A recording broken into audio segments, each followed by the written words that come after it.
Hello, everyone. If you've probably seen, I've been recording a series of videos in regards to overexposure to employer stock.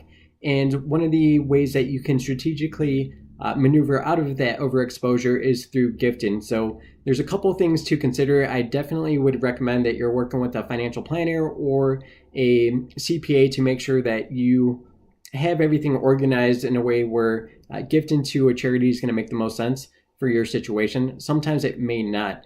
And one of those reasons is because the itemized deductions, not as many people are going to be taking itemized deductions with the recent tax reform.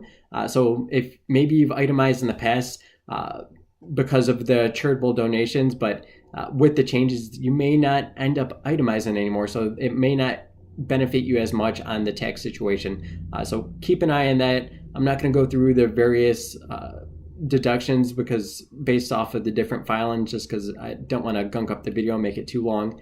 Another important caveat is to make sure that your donations and gifts are going to qualified charitable organizations. That's going to be important. You want to make sure that you're going to be able to deduct the contributions if that's one of the purposes for gifting.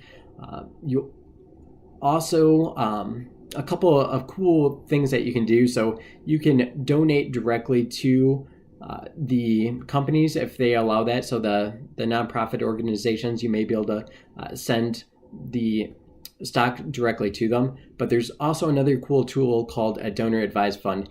You can access it through a financial advisor, but you can also access that without requiring one. So feel free to explore that option and take a look at those things. How the donor advised fund works is you can actually donate a significantly greater amount to it doesn't actually go to an organization just yet. It goes into a fund where it gets pooled.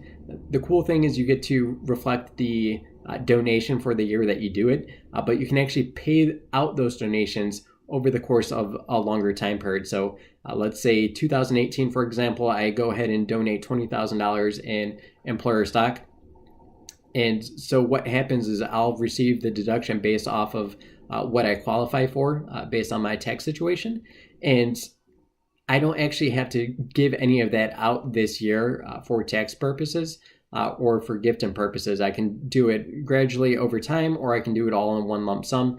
And so it gives you a lot of control and flexibility to receive great tax benefits now, but kind of spread out your gifting over future years. And that will help with the itemized deductions since the standard deductions have increased so dramatically.